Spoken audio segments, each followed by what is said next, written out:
Kalau pada kesempatan pagi yang berbahagia ini, seusai kita melaksanakan kewajiban sholat subuh berjamaah di musola atau di masjid yang mulia, kita duduk bersimpuh, bermuajahah. Insya Allah ini taman daripada taman surga Allah Subhanahu wa Ta'ala. Karena Rasulullah SAW bersabda, "Idza marartum birriyadil jannah farta'u." Qalu, "Wa ma riyadul jannah ya Rasulullah?" Qala, "Khilafatul dzikr."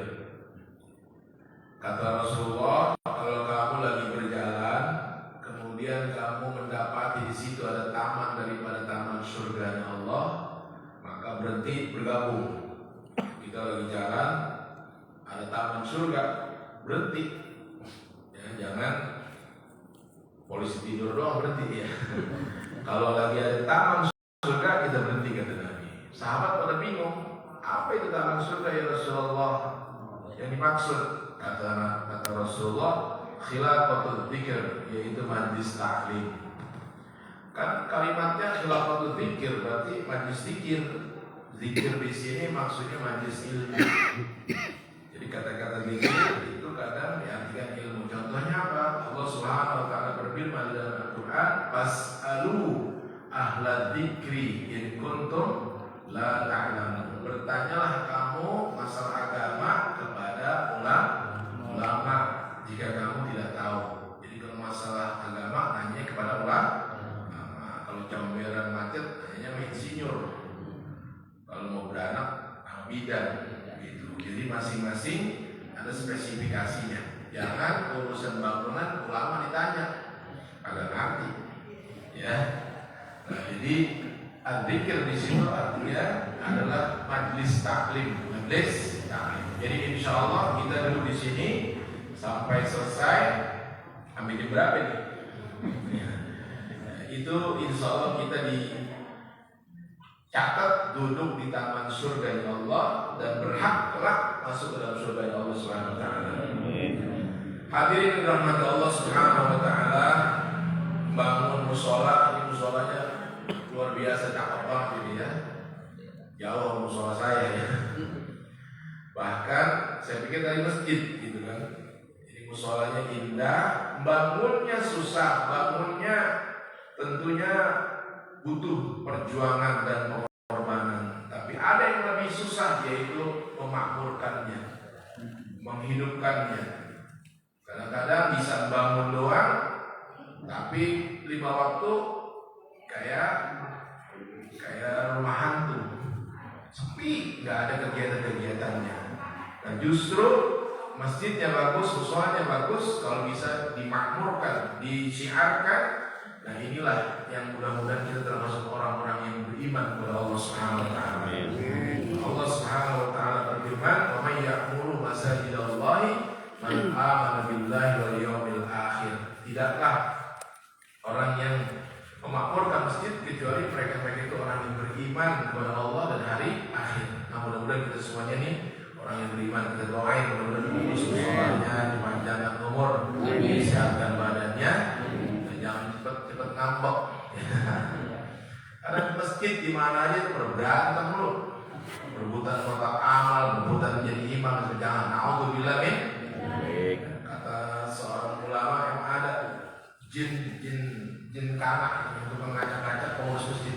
Jadi bukan kelas musola doang, masjid nasional, internasional pada datang juga kadang-kadang. Naudzubillah min.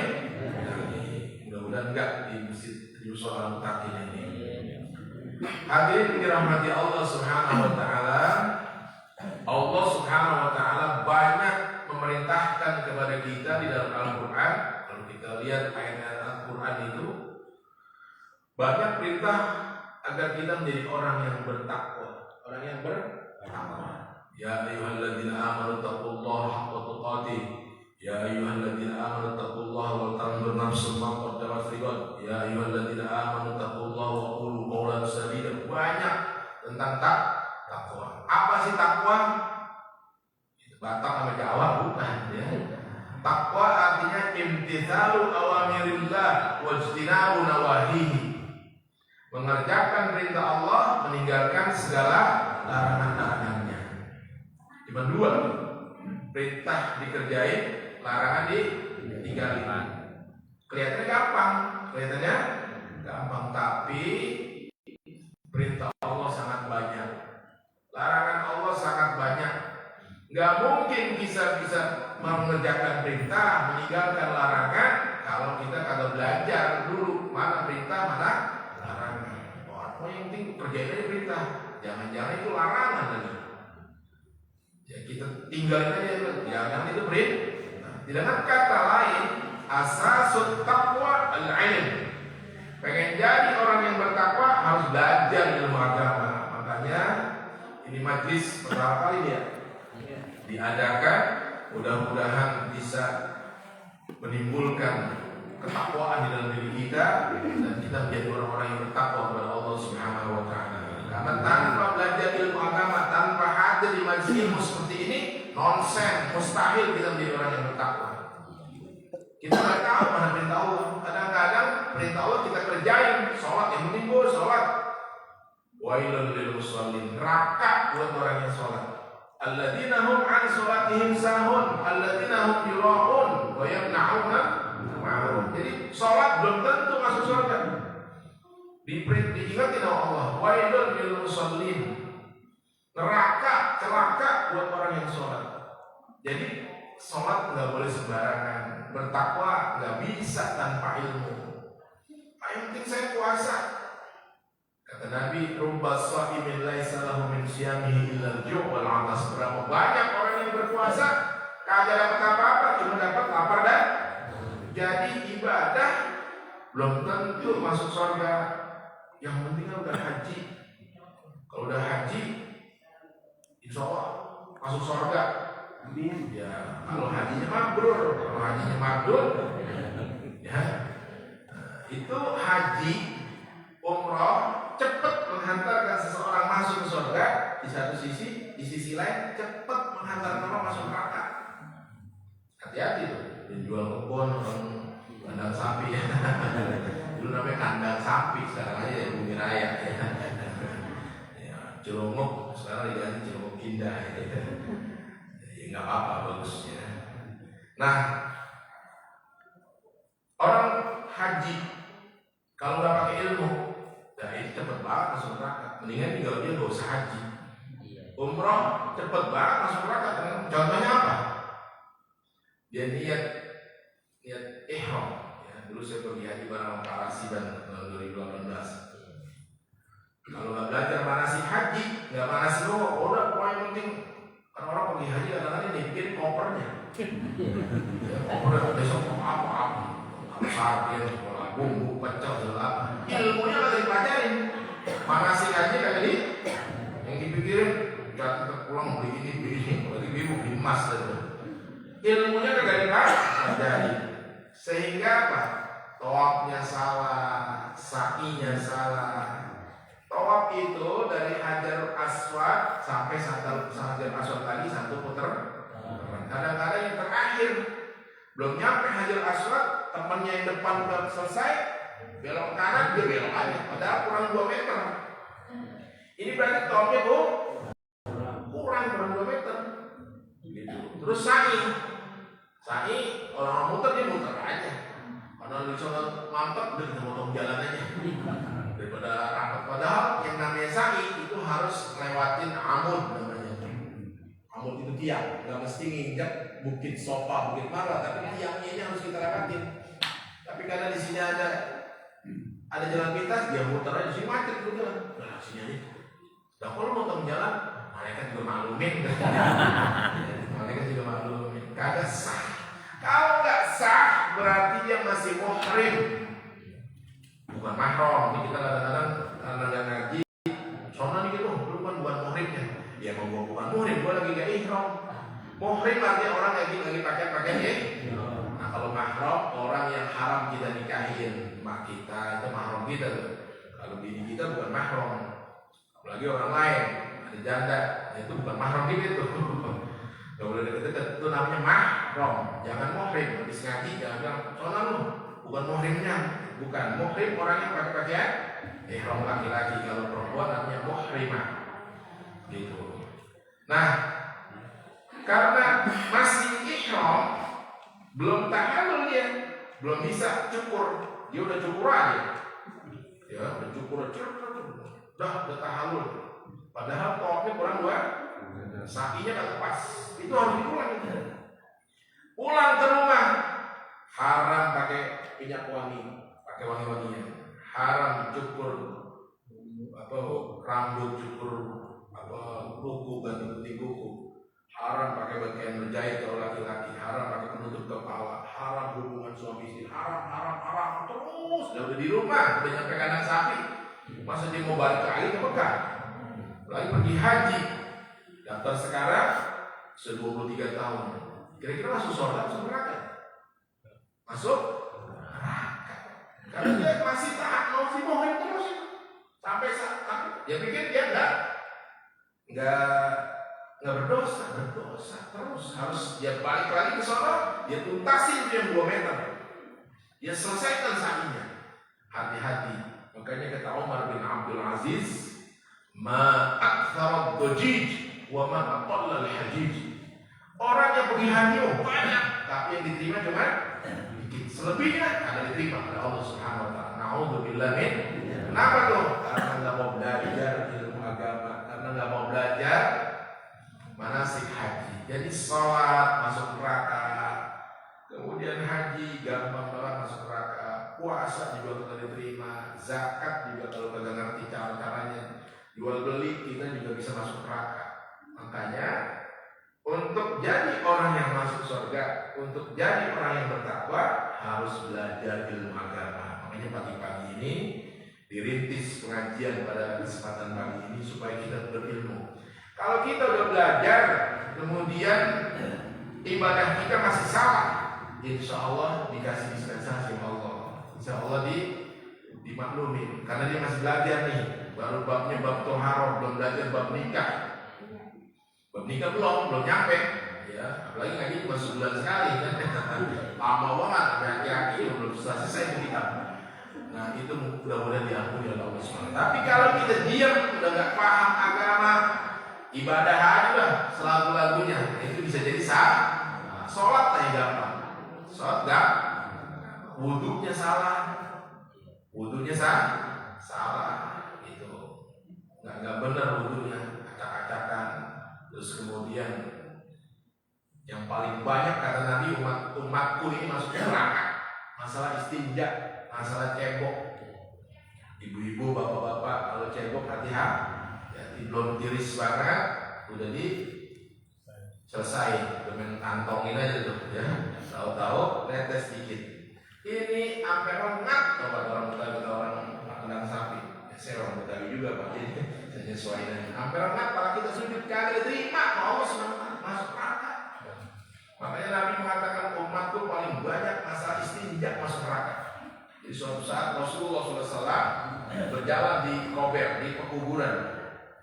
Begitu lagi jalan di pekuburan, tahu-tahu Nabi nggak ada angin, nggak ada hujan, patahin batang korma, kata korma patahin, celupin ke air.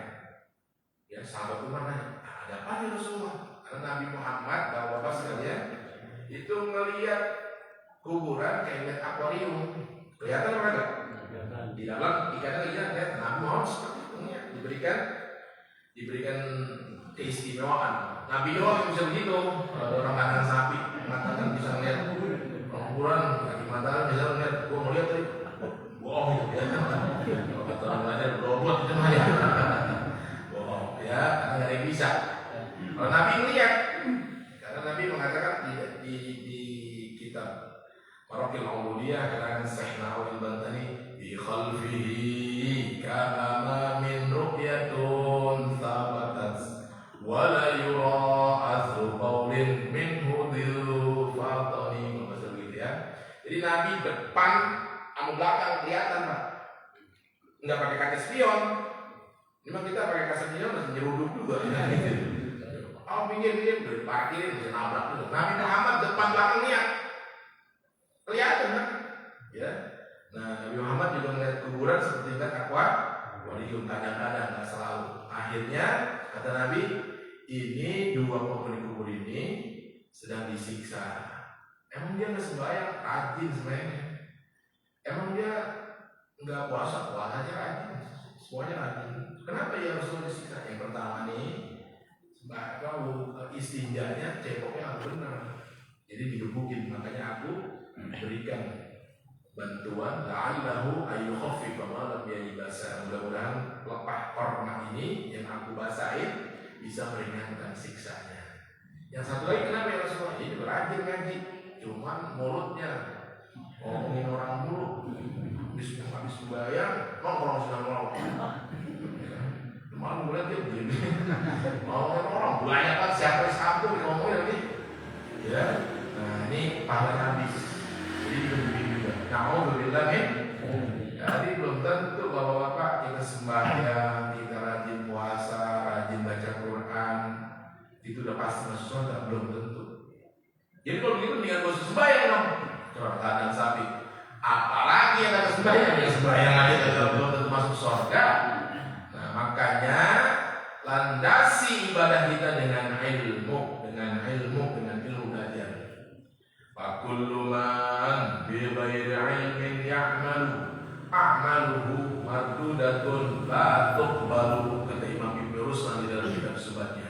Barang siapa yang beramal ibadah, puasakah dia, hajikah dia, nikahkah dia. Nikah kan sunnah ya, nikah kan ibadah gitu. Makanya kalau bila nikah ibadah itu kan sunnah Rasulullah gitu. Kalau nggak disertai dengan ilmu, bisa jadi ibadahnya ditolak oleh Allah Subhanahu wa taala, kagak diterima. Bahkan kata Umar bin Abdul Aziz, seorang tabi'in, man kana 'amaluhu bil 'ilmi kana ma yufsiduhu aktsara mimma yuslihu. Barang siapa yang beramal ibadah, sholat, haji, puasa, umroh dan lain-lain sebagainya, itu kalau nggak belajar lebih baik nggak usah umroh, lebih baik nggak usah belajar, apa nggak usah ibadah. Kenapa? Nambah dosa. Nambah dosa. Dia buang air kecil, kemudian belum rapih itu, nyepret kakinya nginjek najis, dia masuk ke musola, udah sadar dari musola najis gara-gara dia itu. Gara-gara apa tuh? Ibadah kagak pakai ilmu. Dia jadi imamnya ini bukan ustaz, dinding bukan ya. Misalnya gitu kan, sholat siang kalau ada ustaz dia jadi lah, seadanya makmum nggak sah gara-gara dia. Makanya kata Umar bin Abdul Aziz, orang yang ibadah kagak mau belajar dulu, itu bukan pahala yang dapat, dosa semua itu ujung-ujungnya. Dulu pernah teman saya masih kecil, sembahyang di samping saya, kita sama jadi dia kan tuh ya kecil tadi, lu nggak sepuluh lagi, sedikit tuh, nggak tentu sedikit banyak, lagi sedikit gitu, itu kan ada tetangga cibir gitu, ya bisa lebih fatal itu. Nah ini gara-gara nggak pakai ilmu. Nikah juga. Saya dulu sering ini pas saya bukan penceramah pak, saya pengulu. Ini lagi nyamar aja nih kan. Ya, saya sering nikahin dulu di sini waktu tahun 2000-an ya, 2005 gitu kan. Saya tugasnya di KUA. Sekarang saya di Tebet. Ini banyak di antara kita sesungguhnya mereka udah bukan suami istri. Mereka udah bukan suami istri, tapi masih jadi suami istri aja. Nah ini kan berzina terus ya kan? Kok bisa? Bagaimana? Suaminya nih enteng ngucapin kalimat talak, makan keasinan, brengsek bu, cerai lo semua. Gara-gara kurang garam, kebanyakan garam dicerai. Agak ada rasanya, bini dicerai lagi. Bininya ke pasar, cemburu, ya, dibilang komentarnya begini lo, lagi naik motor berdua sama laki-laki. Wah kurang, waduh, gua tolak. Bukan lagi 3.000, ditolak 1.000. Habis itu hujan gede, gegar-gegar, ini masih kesel, ditarik aja ini ya, nyampur lagi. Ini benar udah tolak 1.000 lagi. Itu. Kamu tadi naik motor ya, sama laki-laki lain? Iya. Kamu dasar brengsek lu, gua talak lu. Tapi dia nggak lihat yang boncengin helmnya hijau. Itu kan gojek, Grab. Udah cemburu, udah marah, ternyata gojek. Akhirnya nyesel. Nah ini kata Nabi, thalathun jidduhunna jiddun wa hazluhunna jiddun. Ada 3 perkara, main-mainnya sah, sungguhannya juga sah. Jadi jangan benar-benar main-main sah. Apa itu? Nikah, talak, rujuk, nikah, cerai, rujuk. Nah kalau tadi itu istrinya, suaminya menceraikan istrinya, sah apa enggak? Sah. Kan saya menikah menceraikannya nggak di pengadilan. Kata jumhur ulama sah. Ente mau nikah ceraiin bini ente di loteng, di comberan, di pasar, sah. Dan tadi udah talak berapa? Bukan talak 3 lagi Pak Ustaz, berapa? 1.000. Kalian cenggu. Nah, kata para ulama, talak diucapin lebih daripada 3, jatuh 3. Kalau udah 3, nggak bisa rujuk lagi. Kecuali habis masa idahnya istrinya 3 bulan, ya kurang lebih 10 hari lah gitu, istrinya harus kawin lagi dengan orang lain. Nggak boleh direkayasa, nggak boleh. Sini panggil temennya, lo kawin bini gue 5 menit aja, lo apa-apain, cerai aja dibagi perempuan.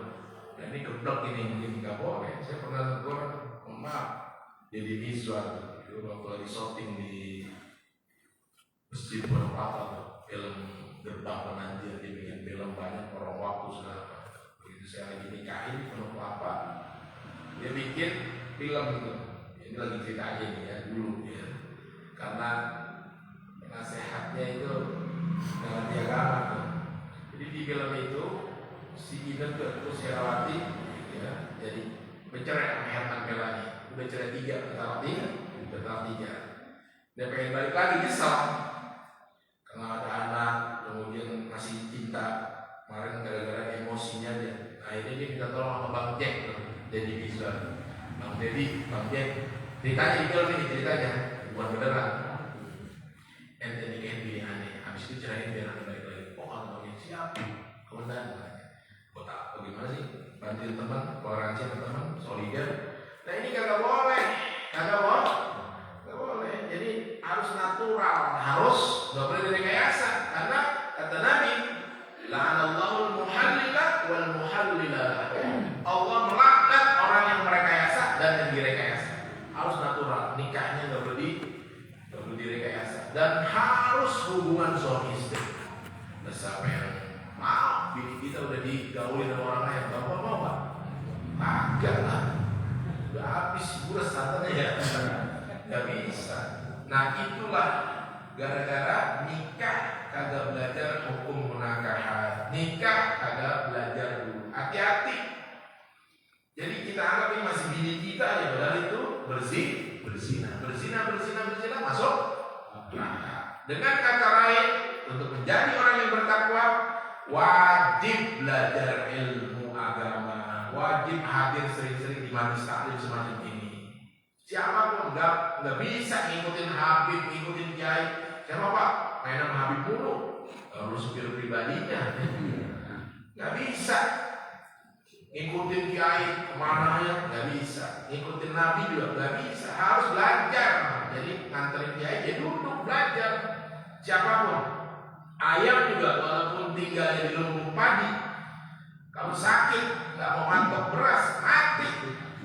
Walaupun deket Kiai, walaupun ngikutin Nabi sekali nggak mau belajar, mereka bisa. Abu Jahal, Abu Lahab, pada mau nggak? Jadi harus belajar, jangan cuma ngikutin Kiai kemana-mana. Berkatnya doang dipacelin ya, tapi harus belajar ilmu. Siapapun.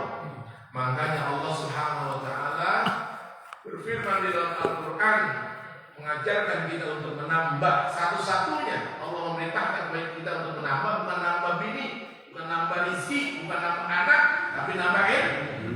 Wa qul rabbi zidni ilma. Katakan hai Muhammad, wahai Tuhanku, tambahlah ilmuku. Cuma itu doang. Jadi Allah Subhanahu wa taala memerintahkan kita nambah ilmu, bukan nambah yang lain. Itu bukan nambah yang lain. Wa qul rabbi zidni ilma. Katakan hai Muhammad, wahai Tuhanku, tambahlah ilmu. Jadi dengan kata lain harus belajar ilmu agama, harus belajar ilmu agama. Dan makanya kita hadir di sini. Mudah-mudahan Allah catat ya dengan amal ibadah yang paling banyak. Seperti orang yang sholat sunnah 1000 rakaat. Ya, ada orang sapi yang sholat 1000 rakaat sunnah. Ya, orang salah satu cicit Rasulullah namanya Ali Zainal Abidin. Ali Zainal Abidin dipanggilnya Imam As-Sajjad, tukang sujud. Itu setiap malam tidak kurang sholat 1000 rakaat, sholat sunnah 1000 rakaat. Bahkan hampir tiap hari beliau wudu sholat subuh dengan wudu sholat Aisyah. Banyak di sini yang begitu. Ya, saya sering gitu Pak. Ya, jadi wudu sholat subuh dengan wudu sholat Aisyah. Karena sholat Isya setengah 4. Kita udah subuh. Itu malas.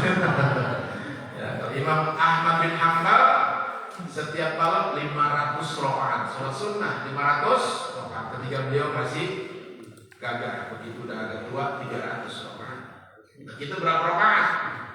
Tarawih aja 23 kapok lah. Lagi imamnya aki-aki lama banget. Belum agak bakalan mulai gitu. Ya. Nah, itu kita. Tapi kalau kita hadir duduk di sini, nggak usah pakai kita sholat 1000 rakaat. Duduk di majelis taklim sesaat, walaupun sambil nyender, sambil merem-merem dikit gitu ya. Itu kata Nabi lebih utama daripada sholat 1000 rakaat. Makanya orang yang tahu nih, kalau tahu orang kandang sapi, orang bumi raya, fadilahnya, keutamaannya hadir di masjid ini penuh ini. Panitianya kewalahan. Cuma untungnya banyak yang nggak tahu, untungnya banyak yang nggak tahu. Kenapa untung? Jadi kita ini leluasa. Nabi bersabda kepada Abu Dzar Al-Ghifari, salah seorang sahabat Nabi, "Ya Aba Dzarrin, la antak dua fatata'allama ayatan min kitabillah khairun laka min an tusalliya mi'ata rak'ah. Wa la antak dua fatata'allama baban min al-'ilm khairun laka min an tusalliya alfa rak'ah." Wahai Abu Dzar Al-Ghifari, melangkahnya kamu menuju ke majlis-majlis ilmu, datang ke mushola al-mutakin, subuh berjamaah, duduk sesaat, sebentar aja. Di sini mau kondangan, mau kemana kita terserah, mau BKT gitu ya. Nah, tapi duduk sesaat di majlis seperti itu untuk mendengarkan satu ayat itu lebih baik daripada kamu sholat 100 rakaat satu ayat. Tapi kalau satu bab, hari ini kita bab tentang keutamaan orang menuntut ilmu, maka itu lebih baik daripada sholat 1000 rakaat sholat sunnah. Makanya sahabat Abdullah ibnu Jarir, beliau melakukan perjalanan ribuan kilo dari Mesir ke Baghdad sampai berdarah-darah kakinya hanya untuk mendengarkan satu buah hadis Nabi kita Muhammad SAW dari mulutnya para alim ulama. Gak ada pahala yang lebih besar daripada menuntut ilmu. Gak ada pahala yang lebih besar daripada kita hadir di majelis taklim.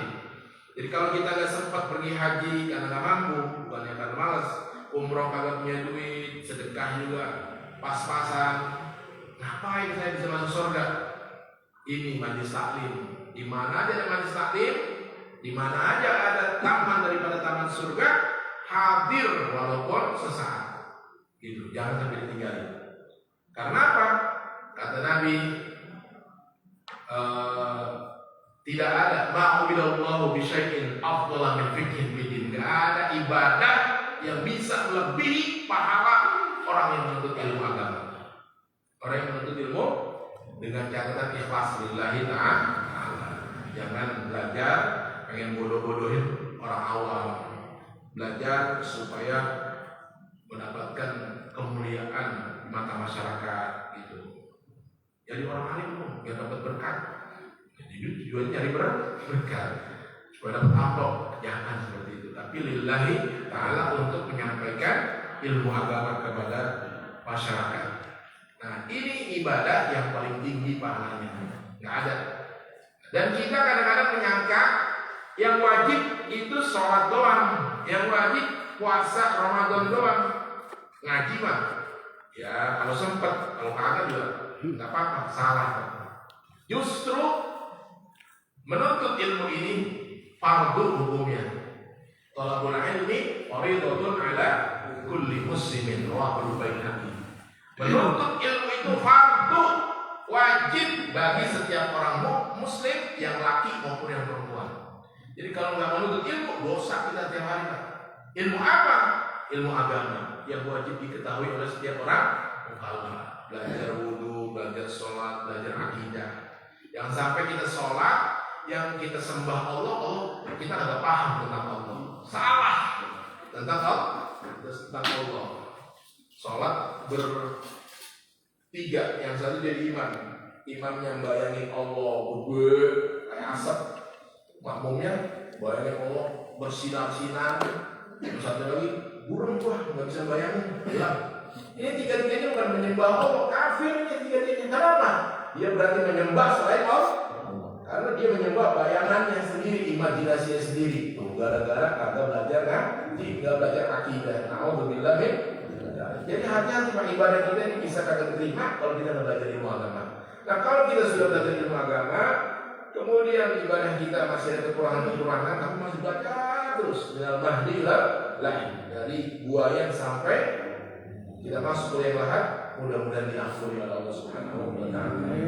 Itu kira-kira tentang masalah ilmu agama. Bahkan Nabi kita mengatakan, "May yuridillahu bihi khairan yufaqihuhu fid-din." Orang yang dikehendaki oleh Allah menjadi orang baik, maka dia akan paham terhadap ilmu agamanya. Barang siapa yang dikehendaki menjadi orang baik, dia akan menjadi orang yang rajin hadir di majelis taklim. Kalau orang yang malas hadir di majelis taklim, tanda-tanda orang itu tidak dikehendaki menjadi orang baik oleh Allah. Dibiarkan oleh Allah. Tapi kalau di majelis taklim di mana jadi ada, ya kan? Walaupun tadinya bajingan, tapi kalau sering hadir di majelis taklim, lama-lama menjadi orang baik. Ya, kita semuanya Pak manusia, ya nggak ada yang sempurna, nggak ada yang sempurna. Mahalul khata' wa nisyan. Sahabat Umar aja Pak, sahabat Umar itu tadinya kafir, tadinya kan Panglima perang Khalid bin Walid tadinya itu musuh bebuyutan sama Nabi. Dia panglimanya orang kafir, ya melawan Nabi, tapi akhirnya masuk Islam jadi panglima Nabi. Nah, jadi kita masih penting bapak ibu kita Islam, kemudian kita jadi orang. Kalau para sahabat dulu banyak yang kafir, apalagi Sayyidina Umar paling galak banget sama Nabi. Makanya Sayyidina Umar habis sholat subuh pernah nangis. Ya, habis zikir, pondoknya nangis, terseduh-seduh. Ya, habis nangis tawa, terbahak-bahak, wah, jadi diri. Kalau kata kita, ini orang ini gitu ya. Ditanya, ya Amirul Mukminin, kenapa kamu tadinya nangis? Terus tawa. Aku ingat waktu masih jahiliyah dulu. Anakku mati di tanganku. Jadi waktu istrinya lagi melahirkan, ditungguin sama dia di luar, ditungguin. Begitu, oi, sini. Gitu lihat perempuan, langsung pakai ini, pukulin lalu injak. Karena orang kafir Quraisy kagak mau punya anak perempuan, karena bego banget. Padahal dia sendiri kawin sama perempuan, lahir dari rahim perempuan. Masa anak perempuan langsung malu deh, karena kafir Quraisy kalau punya anak perempuan malu. Kenapa? Anak perempuan ya cemen, nggak bisa perang. Suku kita butuh laki-laki yang banyak. Makanya kalau punya anak perempuan muka hitam malu dia, diejek. Ya anak perempuan mulu, nggak bisa perang, nggak bisa naik kuda. Ya. Dikit men, cemen gitu. Akhirnya orang kafir kalau punya anak perempuan, kalau dia nggak matiin, dia taruh kumis-kumisin, dia taruh gampang, pakai laki, suruh naik kuda, padahal perempuan. Itu saking begonya orang jahiliyah. Jadi kata dia, aku pernah bunuh, atau Sayyidina Umar, aku pernah bunuh anakku sendiri, saking begonya pada maksud jahiliyah. Jadi aku sedih, aku menyesali perbuatan yang pernah aku lakukan. Terus tadi habis nangis ketawa kenapa? Aku juga ingat waktu aku jadi orang jahiliyah dulu, aku mungkin satu-satunya orang yang pernah makan Tuhan, makan dewa. Nah, kenapa emang? Orang-orang bikin dewa berhala pakai kayu, pakai batu. Aku pernah bikin pakai korma aku buangin minyak, aku tumbuk, aku bikin berhala, aku sembah dari pagi. Begitu udah tengah-hari lapar ini, agak ada makanan. Tuhan izinkan saya mencaplok jari-jarimu. Tuhan diam aja, udah bercaplok aja. Disembah lagi sampai sore, lapar lagi, palanya dicaplok. Lama-lama malam habis. Jadi kata saya Umar, saking begoknya aku orang yang pernah makan Tuhan, tawa dia. Makanya habis nangis kan? Itu gara-gara apa tuh? Kagak punya ilmu. Tapi setelah dia masuk Islam, belajar ilmu agama, walaupun tadinya kafir, Beliau menjadi orang nomor 2 di sisi Nabi kita Muhammad SAW setelah Abu Bakar. Utsman kalah derajatnya, Ali kalah derajatnya di bawah Umar. Kata orang Syiah Ali penting. Ya, itu udah urutan Abu Bakar nomor 1, Umar nomor 2. Bahkan Abu Bakar Umar dikuburkan di samping Rasulullah SAW. Utsman dan Ali ya, di tempat lain. Jadi begitu hati rahmat Allah Subhanahu wa taala dengan ilmu seorang bisa mulia. Inna akramakum indallahi atqakum. Sesungguhnya kata Allah yang paling mulia di antara kalian adalah yang paling takwa. Dengan kata lain yang paling berilmu agama dan mengamalkan agamanya dengan baik. Tanpa ilmu, tanpa kita belajar ilmu agama, nonsen kita menjadi orang-orang yang bertakwa kepada Allah Subhanahu wa taala. Makanya mulai saat ini mari kita hadir di majlis taklim, kita hadir di taman daripada taman surga Allah yang kelihatannya remeh gitu kan. Ya, jangan karena makanan, wah kalau ada makanan juga jangan, tapi kita lillahi ta'ala, mudah-mudahan kita termasuk orang-orang yang bertakwa dan orang-orang yang mendapatkan surga Allah Subhanahu wa taala. Demikian. Ada tanya jawab? Kalau ada tanya jawab silakan. Dari saya kalau kami mohon maaf, kita tutup dengan sama-sama membaca doa kafaratul majlis. Subhanallahumma wa bihamdika asyhadu an la ilaha illa anta astaghfiruka wa atubu ilaik. Kalau ada yang mau bertanya saya bisa jawab, saya jawab. Kalau enggak saya tak dulu ya. Demikian, assalamualaikum warahmatullahi wabarakatuh. Silakan kalau biar ada bekasnya atau ada feedbacknya. Kalau feedback apa ya? Tokalik kalau main dulu. Jadi jangan dari saya doang. Mungkin ada yang mau ditanyain, silakan. Ya, ada. Ini ngomong semua paham apa ngantuk ini?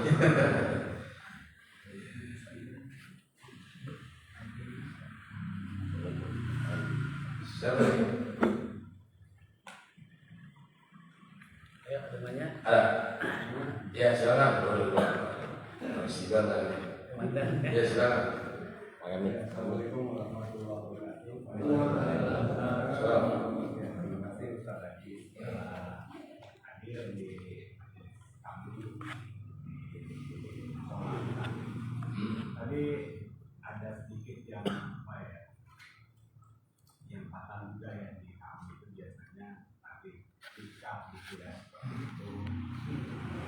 Bagaimana kalau kita nggak paham gitu dalam pengertian kita sudah majelis sudah ngaji gitu ya, terus baru ngeh baru tahu gitu kok kemarin alatnya udah 1.000 gitu ya. Ya terus itu gimana itu? Jadi apakah dimaklumin gitu ya? Iya, apakah dimaklumin yang lalu gitu ya. Terus mau nikah lagi apa harus rame-rame lagi nanti? Nah ini ya, ini fenomena gunung es, banyak yang seperti itu. Nah kita begini kan kita jadi paham gitu kan. Nah itu nggak ada ampun. Artinya lebih baik kita tahu sekarang daripada kita tahu ini udah mati, udah di kuburan, baru dikasih tahu mereka, ya Allah ternyata salah. Nah makanya gimana? Makanya kita pisah dulu sama istri kita, nah, kemudian ya konsultasi lah, datang face to face kepada saya, ke kantor saya, ke BP4, pada pembinaan Nasihat Pelestarian Perkawinan. Kemarin banyak bulan lalu begini, Ustazah belajar ilmu agama, bukan tahu dari saya, bukan dari ustaz-ustaz yang lain. Ini berdasarkan agama ya, bukan berdasarkan undang-undang. Kalau undang-undang nomor 789 atau undang-undang 14 ya, pengganti undang-undang nomor 7, itu perceraian nggak usah apabila diucapkan di meja persidangan. Ya, ini kompilasi seperti itu. Tapi ketika orang yang membuat hukum seperti itu, ada seorang profesor tuh, saya nggak usah sebutin, saya tanya, Anda berarti bertentangan dengan hadis ini kan pikir siasa, pikir politik. Jadi nikah harus di KUA, belum menikah kan nikah siri sah enggak? Sah, tapi cerai di sana. Nah, kalau di Mesir di rumah udah cerai talak dua. Nah, di pengadilan tinggal disahkan saja. Nah, tinggal kita, ya saya pribadi walaupun saya aparat, ya tapi saya nggak bisa menafikan hadis Nabi yang mengatakan 3 perkara itu main-mainnya sah, apalagi sungguh, yaitu cerai. Nah, ini untuk hati-hati kita. Nah, kalau udah seperti itu, maka kita pisah dulu dengan istri kita daripada nanti kita berzina terus. Nggak bisa dimana udah, jadi maafin kali, maklumnya malaikat enggak, tetap berjalan. Nah, kita suruh istri kita nikah lagi dengan orang lain, nggak apa-apa, mau diapain? Kalau dia dicerai oleh lakinya, habis masa idahnya, ya berarti rezeki kita. Kalau enggak, ya udah ganti casing pak. Gantinya, atau bingung, enak banget tuh ya. Habis mau diapain? Nasib ya. Ya betul. Gara-gara apa tuh? Gara-gara nggak paham ilmu agama. Makanya lidah jirmuhu sohir, jurmuhu kabir. Lidah ini tidak betul, bentuknya kecil tapi efeknya lebih fatal. Orang digampar, lepret. 3 hari udah hilang. Malunya sebulan hilang. Tapi kalau dikata-katain, ya bahasa lo gitu. Atau malu, mau ngelamar anak gua ngacak lo. Kita disuruh ngacak kan. Ngacak musola gitu. Orang miskin. Dulu Benyamin pernah cerita, Benyamin tukang main gambang keromong ngelamar anak haji. Waduh, kata-katain Benyamin. Apaan lu gembel? Dulu di Kemayoran dia cerita sama saya. Waktu masih hidupnya. Akhirnya Benyamin yang dulunya dianggap gembel ternyata pergi haji udah 7 kali. Begitu jadi orang tenar lagi, Benyamin. Ya. Akhirnya orang tuanya yang pernah dilamar anaknya kesel gitu. Ya Allah, dulu gua jadi mantu Benyamin, dulu gua tolak. Atau Benyamin rasain tuh, kira-kira Benyamin ya. Jadi jangan suka ngatain orang. Dulu kata dia, akhirnya ngatain habis-habisan. Disuruh ngacak di sumur. Gitu kan. Dalam itu Pak. Dalam di sumur. Gitu kan. Makanya kata penyanyi waqad yurja li jarhi sayfi hurbun wa man hurbu liman jarahal lisan. Kalau pedang melukai tubuh masih bisa ditunggu kesembuhannya. Tapi kalau lisan melukai hati, orang udah diceraiin gitu kan, itu kan sakit hati. Apalagi nuduh istrinya berzina. Nah bisa, habis itu kawin lagi dengan orang lain, ya kita ceritain dari permasalahan. Tapi tinggal direkayasa, mudah-mudahan dia ceritain baik lagi. Wah, saya udah males kalau udah begitu. Ya habis mau gimana lagi? Itu hukuman orang yang ringan di dalam mengucapkan. Saya cerita begini berbengong, ternyata dia yang ngalamin. Mudah-mudahan bukan parasiban juga. Saya ngaji begini, ya. Di musola saya dulu membahas masalah orang yang hubungan suami istri di bulan puasa. Bulan puasa, orang-orang belajar dia itu olahraga pagi-pagi jalan, dia tiduran, jam-jam pada nahan. Bininya malam-malam lagi. Agak bukan jangan bang bulan puasa. Bininya diem aja, bininya diem, lakinya diem begitu kan. Kata lakinya benar berdosa berdua. Salah. Yang kena kafarat lakinya doang, perempuannya kan.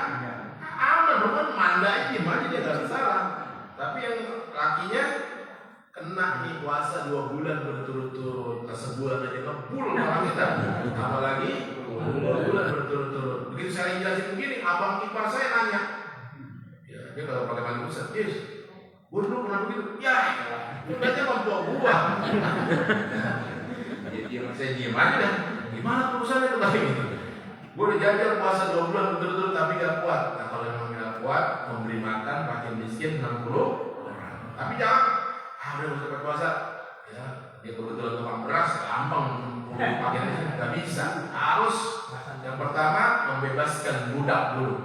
Budak udah kagak ada di Bogor, budak penting itu mah ya. Nah yang kedua puasa 2 bulan berturut-turut. Kalau udah puasa 2 bulan berturut-turut nggak kuat, baru dia memberi makan makin miskin.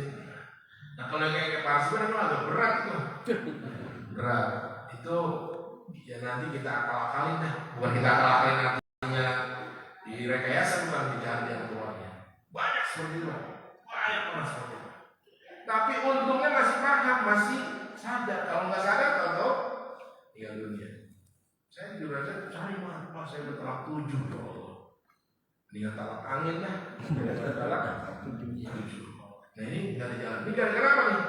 Dulu waktu jadi tobatnya itu ya harus memperbaiki kekurangan. Bahkan Imam Syafi'i dulu dia nggak pernah sholat, begitu tobat harus sholat, dikodok itu sholat yang dulu kata Imam Syafi'i. Ya, udah sampai kapan? Sampai hatta ya kalian, sampai dia yakin semuanya, sampai dia meninggal dunia. Nah makanya, tapi untungnya kita tahu sebelum kita mati. Makanya mari kita jaga lisan kita, jangan asal ngejeplak, jangan asal bunyi. Karena dengan lisan seperti ini kita bisa kafir, Pak. Bisa jadi kafir.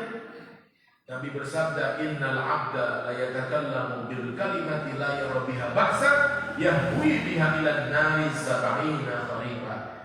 Seorang hamba menyangka dia ngomong enteng banget, enggak efeknya, padahal dengan omongan seperti itu bisa menjerumuskan dia ke neraka yang jarak tempuhnya kita dicemplungin 70 tahun baru nyampe ke dasarnya. 70 tahun akhirat lagi. Jadi masih bayi dilemparin begitu nyampe kan kalau sama kaki-kaki. 70 tahun umur beberapa kali ya. Gitu. Itu saking jaraknya. Ini neraka buat orang kafir. Artinya apa? Dengan ucapan yang lisan orang bisa tergelincir ke dalam kekufuran. Namun bila-bila main-main, menghina Nabi, jangan menghina agama. Walaupun kiai, walaupun panggil wali, jangan main-main dengan urusan-urusan agama akidah. Karena ada orang ceramah supaya ditawain cerita. Kata dia apa? Ini saya harus pakai adat atau hikayah. Kata dia bukan omongan saya, kata dia. Kalau pengen bapak-bapak ibu-ibu kata dia, kalau pengen mati dikuburin kagak ditanya malaikat munkar nakir gampang. Apa kata dia? Kata dia pakai kain kafannya, jangan pakai kain kafan, pakai daun, daun pisang, dilipat masukin. Terus begitu tanya, mana rumah saya bukan orang yang lontong. Dia pikir goblok ini ya. Dia pikir ini bercanda supaya orang pada tawa. Malaikat goblok. Ya. Ini menghina malaikat. Kufur Pak, keluar dari Islam. Dia nggak sadar itu, dia pikir bercanda-bercanda, padahal keluar dari Islam. Nah, tadi saya ngomong gitu, saya bilang kata dia itu namanya adatul hikayah. Kalau dan Yahudi, kalau dan Nasrani, Allah saja pakai ada tunika ya kalau Yahudi, kalau Nasrani dan sebagainya. Nah, jadi hati-hati belajar akidah, ya. Maka yang pertama harus ditanamkan di dalam pendidikan anak-anak kita pelajari akidah. Kata Imam Abu Hasan al-Asy'ari mengatakan awal wajibin al-insani ma'rifatul ilahi bistiqani. Yang pertama yang harus dipelajari oleh setiap orang mukallaf adalah mempelajari akidah dengan yakin. Makanya dulu guru Marzuki, Muhammad bin Jahman itu yang pertama diajari adalah wujud bidang Allah dan seterusnya. Jadi begitu para sibat. Pada lebih jelasnya nanti harus face to face itu. Ya, tapi jangan kita abaikan, hati-hati. Na'udzubillah min, karena kesalahan dalam masalah ilmu itu tidak ada toleransinya. Kalau dalam hal-hal yang bersifat prinsip seperti itu nggak bisa, udah dimaklumin aja, nggak bisa. Harus diselesaikan. Nah, taubatnya itu harus diselesaikan. Tahu Bapak punya utang, taubat, udah utang lunas, kagak. Gak enak banget utang lunas ya. Harus bayar. Itu yang berhubungan dengan hak-hak adami. Bapak membunuh, maafin aja deh. Gak bisa, kalau Islam harus dihukum kisos bunuh. Demikian ya, kalau sudah cukup bisa. Nah, demikian Al-Fatihah.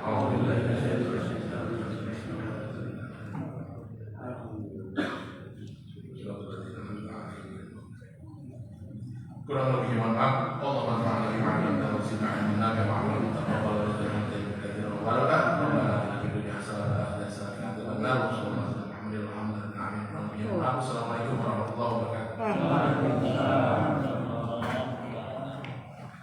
Jazakallah guru sampaikan kepada guru kita Ustaz Abdul Aziz Tamarudin MA yang telah menyampaikan ilmu kepada kita.